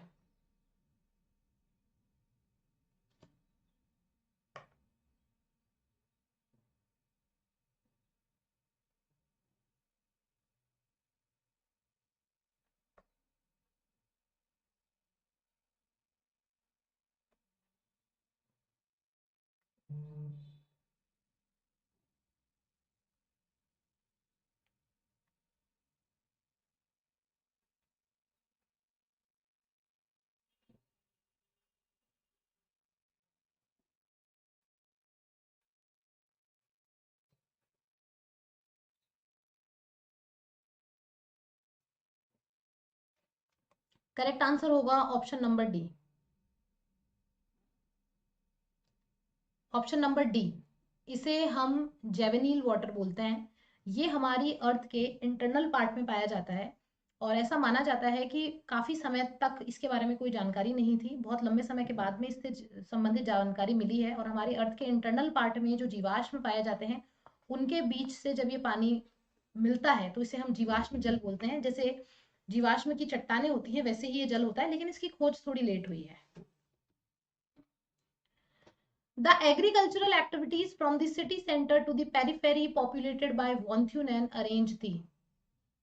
सिटी सेंटर से परिधि तक की कृषि गतिविधियां कौन कौन सी थी? कहाँ से वन टू, मतलब आपको सेंट्रल प्लेस से, मार्केट से आपको बताना है बाहर तक का एरिया।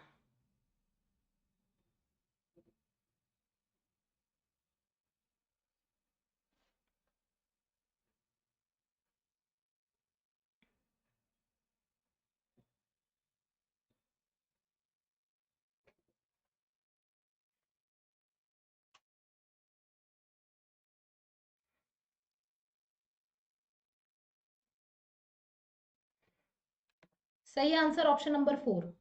सबसे पहले आती है मार्केट गार्डनिंग, जिसमें फ्रूट्स, वेजिटेबल्स, इनको शामिल किया जाता है जो मार्केट के सबसे पास होते हैं, क्योंकि ये जल्दी खराब होने वाली वस्तुएं हैं तो इनको ट्रांसपोर्टेशन का इनका कुछ ज्यादा कॉस्ट ना लगे और ये इजीली अवेलेबल हो जाए।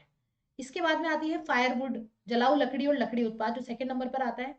फिर आती है आपकी ग्रेन फार्मिंग एंड देन आती है आपकी थ्री फोल्ड सिस्टम, जिसमें भूमि को 3 हिस्सों में बांट दिया जाता है, चारागाह के लिए, कृषि के लिए और एक परती भूमि छोड़ने के लिए।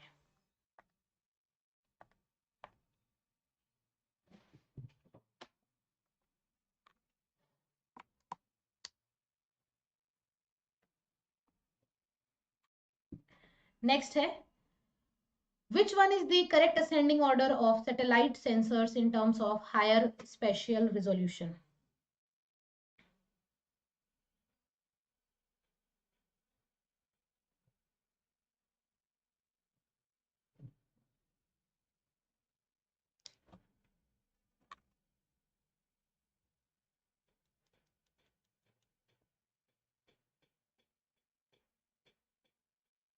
फैक्ट क्वेश्चन है।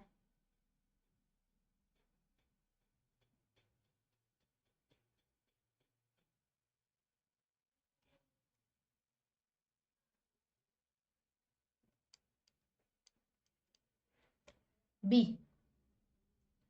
Landsat, RB, RBV of Landsat, फिर आपके L I double S second and I R S I one C, T M of Landsat and then PAN of I I K O N O S two. B. Easiest question. Hydraulic slope theory is given by Darwin, Davis, Planck and Hutton. Hydraulic slope theory किसके द्वारा दी गई? R E हर्टन ने सबसे पहले hydraulic slope theory को दिया था। Easiest. Next है arrange the 4 Indian oceanic relief feature in order of their location from north to south.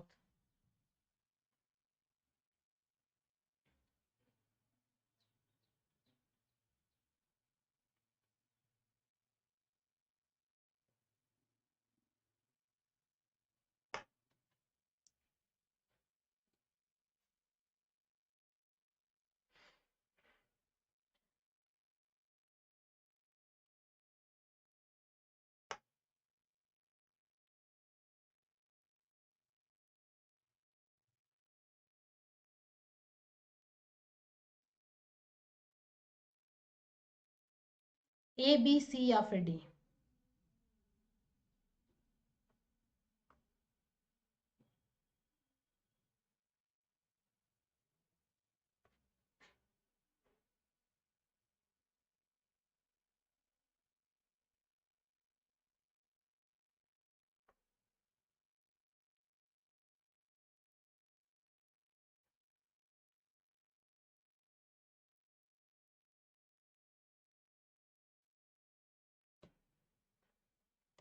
Very good, सी।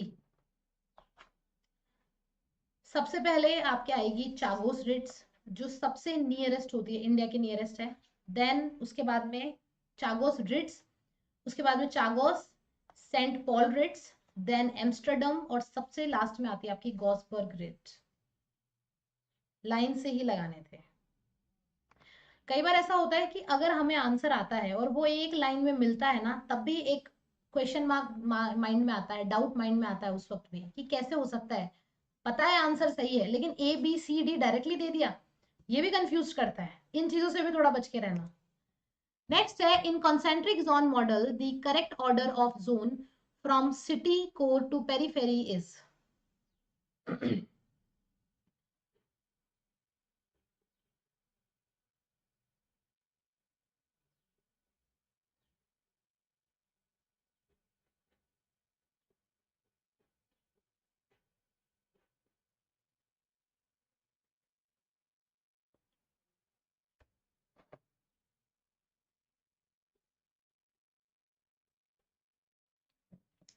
सोचना ही नहीं है, सीबीडी, सेंट्रल बिजनेस डिस्ट्रिक्ट।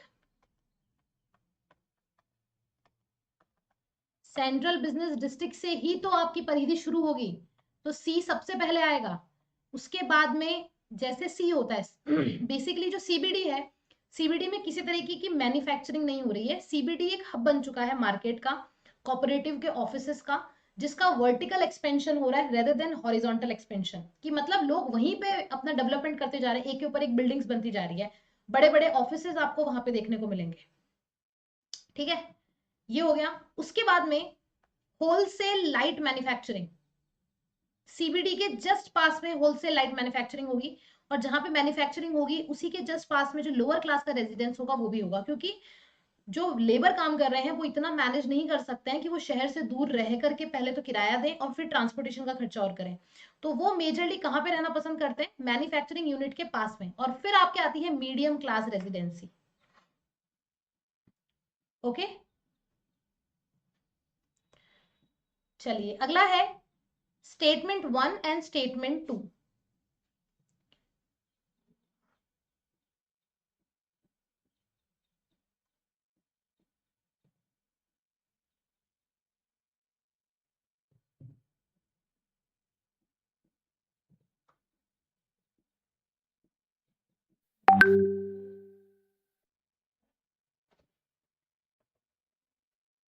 कथन 1 और कथन 2।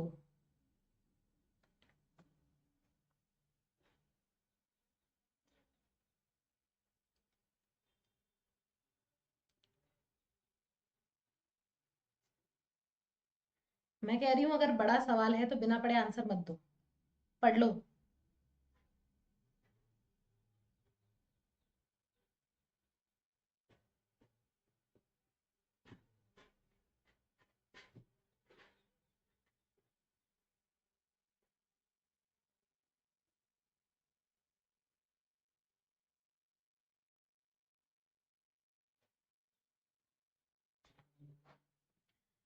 जिन लोगों ने आंसर ए किया है उन्हें मैं समझाऊंगी।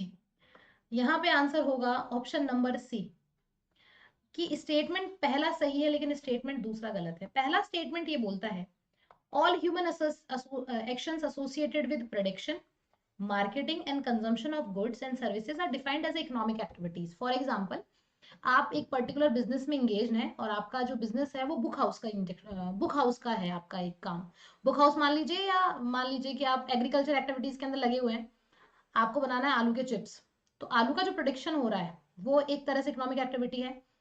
उस आलू के चिप्स को जो आपने काम में लिया, फिर उसकी चिप्स बनाई, फिर उसकी आपने मार्केटिंग करी एक पर्टिकुलर ब्रांड के नाम से, उसको आपने बेचा, सर्विस दी, लोगों के घर तक आपने होम डिलीवरी अवेलेबल करवाई। तो production, marketing, consumption of goods and services, ये एक इकोनॉमिक एक्टिविटी है। अब सेकंड स्टेटमेंट को देखो, all human actions linked not only with the production, marketing and consumption of goods and services, but the time spent on leisure and pleasure activities and also be defined an economic activities। मतलब आप किसी factory में काम कर रहे हैं, आपने week में 5 दिन काम किया, लेकिन आपने वीक में 2 दिन की छुट्टी ले ली, छुट्टी में आप कहीं घूमने चले गए, तो क्या आपका घूमना भी इकोनॉमिक एक्टिविटीज में आएगा? ऑब्वियसली नॉट, क्योंकि वो आपकी एक पर्सनल एक्टिविटी है, वो आपकी एंटरटेनमेंट से रिलेटेड एक्टिविटी है, उसको हम इकोनॉमिक में कैसे कह सकते हैं? हाँ, जहां आप गए वहां पे आपको, जैसे मान लो होटल में आपको सुविधा मिली, खाने की सुविधा मिली, वो लोग अपना इकोनॉमिक एक्टिविटी कर रहे हैं, बट आप तो एज ए फन पर्पज से गए ना वहां पे। अवकाश और आनंद की गतिविधियों पर लगने वाले समय को हम आर्थिक गतिविधि नहीं कह सकते हैं।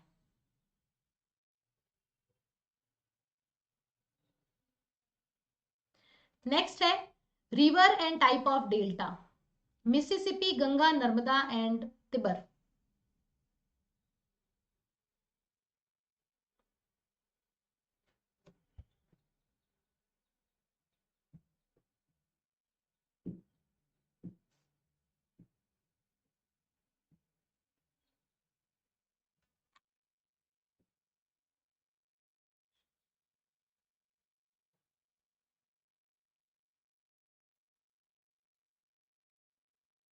सी करेक्ट आंसर है। मिसिसिपी बनाती है बर्डफुट डेल्टा, गंगा आपके एर्क्यू डेल्टा, नर्मदा बनाती है एस्चुरी, और तिबर बनाती है कस्पेड डेल्टा।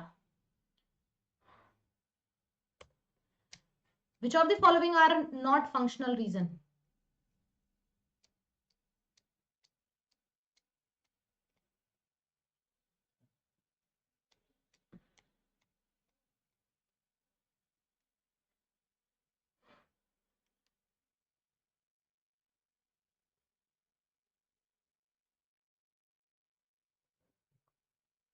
बताओ।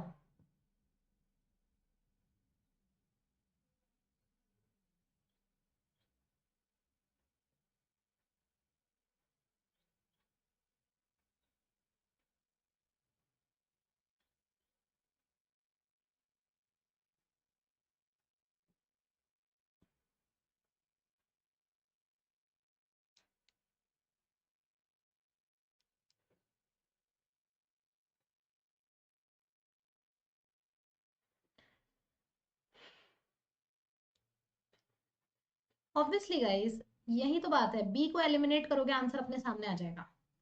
सबसे पहले तो जो क्वेश्चन की डिमांड है, which of the following is not functioning region, तो कौन सा फंक्शनल क्षेत्र नहीं है, इसको जानने के लिए सबसे पहले ये जानना जरूरी है कि फंक्शनल रीजन होते क्या है।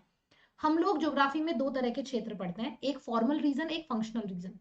फॉर्मल और फंक्शनल रीजन का डिफरेंस ही क्रिएट होता है उसकी सीमाओं के आधार पे। जैसे कोई भी कंट्री अगर सीमा के आधार पे या अपनी जनसंख्या के आधार पे दावा करे कि ये मेरा है, तो वो एक फंक्शनल रीजन, वो एक फॉर्मल रीजन है। फॉर एग्जाम्पल भारत, भारत का हम बोलते हैं कि भारत का इतना क्षेत्रफल है, इसका यहाँ से यहाँ तक नॉर्थ ईस्ट का विस्तार है, इसको हम उस भारत का फॉर्मल रीजन बोलते हैं। जबकि फंक्शनल रीजन अपने काम के लिए जाना जाता है, ना कि अपने क्षेत्र के लिए। जैसे मैं बोलूं middle Ganga plain and Malwa plateau region, तो मिडिल गंगा प्लेन जो बना है वो नेचुरली बना है, ये हमने नहीं बनाया है। प्लेटू प्लेटू भी नेचुरली बना है, हमने नहीं बनाया है। लेकिन नेशनल कैपिटल रीजन एनसीआर वो हमने बनाया है। क्यों? क्योंकि वहां की जो एक्टिविटीज थी वो इसके अकॉर्डिंग थी। जैसे नेशनल कैपिटल रीजन में आपको हर तरह की सुविधाएं मिल रही हैं। कोलकाता हावड़ा, आपका कोलकाता हावड़ा जो आपका कॉर्नर बेसिन है, वो ये किसने बनाया है? हमने बनाया है, ह्यूमन एक्टिविटीज की वजह से।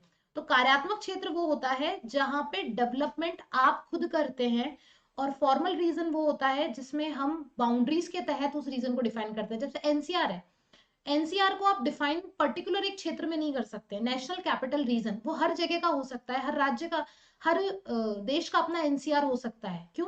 क्योंकि एनसीआर जाना जाता है अपनी सर्विस के लिए, अपने प्रोडक्ट, अपनी स्पेशली अपनी सर्विस के लिए। So answer B and D यहाँ पे सही होगा। बी को एलिमिनेट अगर आप कर देते तो सब आपके सामने था।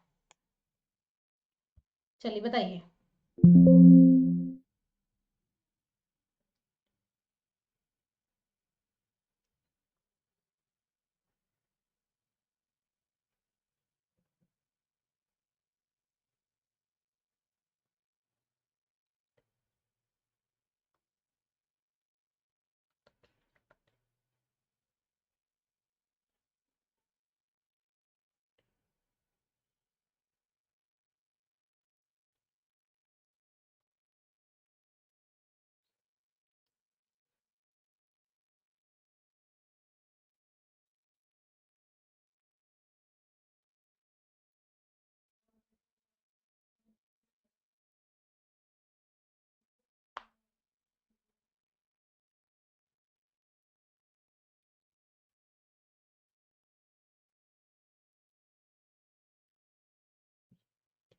Right answer option number 3. A free trade zone in international trade happens to be there where member countries abolish traffic and coordinate trade but maintain independence to impose restriction on import from non-member countries. देखिए आप यहाँ पे जिन्होंने fourth किया है वो एक चीज याद रख लेना कि कॉमन इकोनॉमिक पॉलिसी किसी भी देश की नहीं हो सकती है. आज इंडिया की इकोनॉमिक पॉलिसी में, पाकिस्तान की इकोनॉमिक पॉलिसी में और चाइना की इकोनॉमिक पॉलिसी में डिफरेंसेस है. तो क्योंकि इंडिया का रेशो अगर देखा जाए एग्रीकल्चर में ज्यादा है, ठीक है, ट्रांसपोर्टेशन में भी अच्छा खासा है, इंडस्ट्रीज यहाँ पे अभी कंपैरेटिवली कम है. पाकिस्तान में आप जाएंगे वहां पे कुछ भी नहीं है. चाइना में आप जाएंगे वहां पे आपको इंडस्ट्रीज ज्यादा मिलेगी. तो जब हर देश का अगर जो इकोनॉमी के पैमाने हैं जिसमें हम एग्रीकल्चर, इंडस्ट्री, ट्रांसपोर्ट, ट्रेड, आपका इंपोर्ट एक्सपोर्ट कितना परसेंट हुआ है, टूरिज्म कितना परसेंट है, इन सबको जब हम शामिल कर देते हैं तो कॉमन आर्थिक नीति कैसे हो सकती है? किसी भी देश की नहीं हो सकती है. तो फोर्थ जो जिन्होंने किया है वो गलत किया है कि कोई भी कंट्री कॉमन इकोनॉमिक नीति नहीं अपनाता है. ठीक है. और सभी भाग लेने वाले देश और गैर सदस्य देशों से आयात पर एक समान शुल्क लगाते हैं. Participating member countries import a common traffic on importers from non member countries. Simple सी चीज ये है कि ये सिर्फ और सिर्फ गैर सदस्य देश जो होते हैं उसके आयात पर प्रतिबंधता लगाने के लिए स्वतंत्रता बनाई गई है. ईयू इकोनॉमिक यूनियन वो अपने आप में एक अपना खुद का इकोनॉमिक यूनियन है वो. हालांकि EU basically group of countries है बट उसकी कॉमन करेंसी होती है. बहुत सी चीजें कॉमन होती है. आप ईयू के किसी भी कंट्रीज में आप जाएंगे आपको वीजा अप्लाई नहीं करना पड़ेगा क्योंकि उनकी कुछ कॉमन नीतियां हैं. आज जैसे भारत है, भारत और पाकिस्तान में बहुत से डिफरेंसेस हैं, है तो पास में ही ना बट डिफरेंसेस हैं. Save the Silent Valley movement, a social movement to save the tropical green forest from destruction for a regional development project, was territorially based on in Indian state of. मैं भी इन generally मना कर रही हूँ.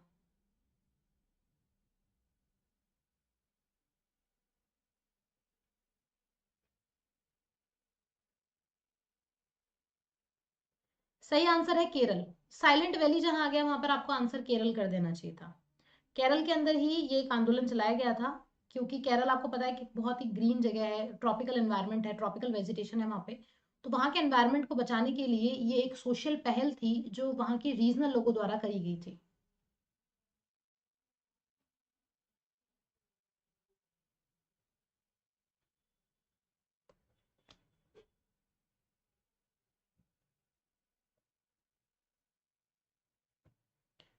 बताइए.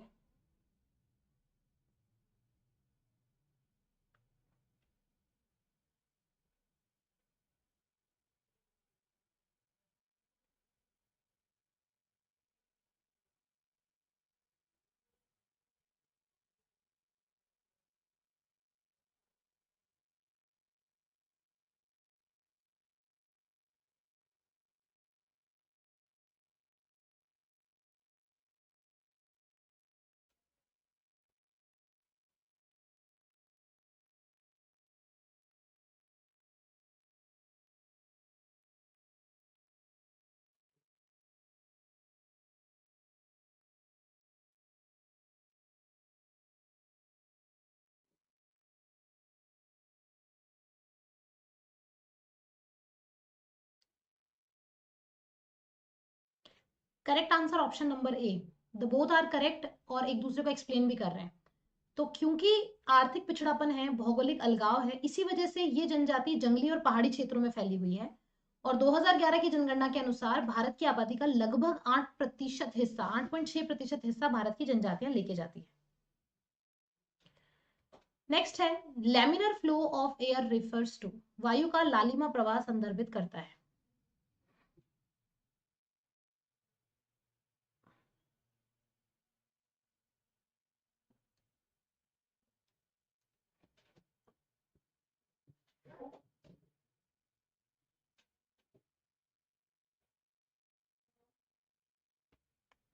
Right answer है movement of particles in one direction. एक दिशा में कणों की गति. Easy one. Which of the following map scale would be most useful for the study of the details of geographic feature in the landscape of farming community, especially for farming community?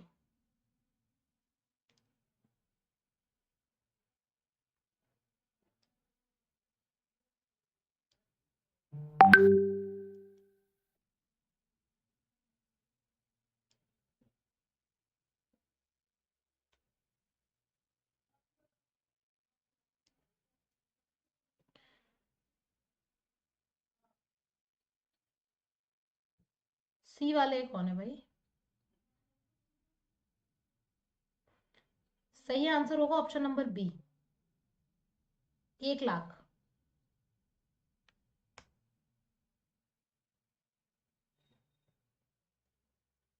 Which of the following statements are correct about the state of Himachal Pradesh in India?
सही answer option number D, A B and C only. High potentialities of hydro power generation, आप देखेंगे major जितने बड़े hydro power plants हैं वो हिमाचल प्रदेश में लगे हुए हैं। हाई लिटरेसी, गाइस अभी तक की जो रिपोर्ट आई है उसके अंदर ये पता लगा है कि 2022 की रिपोर्ट के अकॉर्डिंग हिमाचल प्रदेश का जो लिटरेसी लेवल है वो 82.8% है आउट ऑफ 100। इसमें अगर मैं मेल का परसेंट की बात करती हूँ तो वो 89.93 है, वहीं फीमेल का परसेंट 75.93 है। तो इसका मतलब लिटरेसी रेट यहाँ की बहुत ज्यादा है। High potentialities of horticulture development, बागवानी विकास की यहाँ पे अच्छी खासी सुविधा है। मिनरल रिसोर्सेज यहाँ पे नहीं है क्योंकि अभी तक उनका दोहन नहीं हो पाया है due to complex relief. High proportion of usable land, guys ये माउंटेनियस एरिया है तो यहाँ पे यूजेबल लैंड कंपैरेटिवली कम है। ठीक है, now this is the last question. Arab geographers और उनकी बुक्स को मैच करना है। अल मसूदी, अल इदरसी, अल बरूनी एंड इब्न खालदून।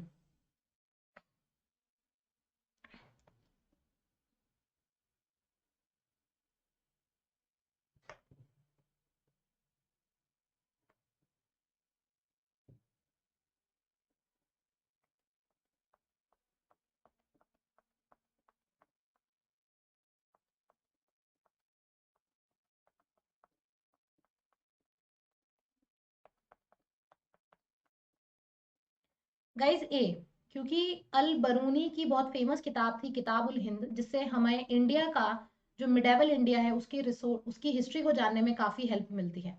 तो अगर हम सी का 1 करते हैं तो आपका आंसर क्लियर है। अल मसूदी किताब मुराज अल दहब, अल इदरसी जिसकी किताब का नाम था तबूला रोजरियाना, अल बरूनी की किताब उल हिंद और इब्न खालदून की किताब थी मुकद्दिमा।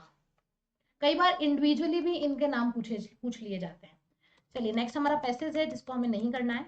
मेरा अकेडमी का प्रोफाइल है कृतिका पारिक के नाम से, इसे आप सेलेक्ट कर सकते हो। फ्री क्लासेस आप मेरे साथ में ले सकते हो जो ज्योग्राफी की सुबह 10:30 बजे हमारी होती है। ये सब कुछ आपको मेरी प्रोफाइल में मिलेगा, प्रोफाइल का लिंक वीडियो के डिस्क्रिप्शन में है, प्लस आइकॉनिक जो भी आप लेना चाहें। बट अभी का जो ऑफर है वो बेस्ट है, 6 मंथ के साथ में 6 मंथ का सब्सक्रिप्शन फ्री प्लस 25% ऑफ, तो 12,000 रुपए में 12 महीने का सब्सक्रिप्शन, 1000 पर मंथ आपको पड़ रहा है। इजी है, ले सकते हो। और यूजीसी 10 कोड की हेल्प से आपको डिस्काउंट मिलेगा। ये अन अकेडमी का ऑफिशियल टेलीग्राम है, इसको आप फॉलो कर लीजिएगा हमारी क्लासेस के लिंक के लिए।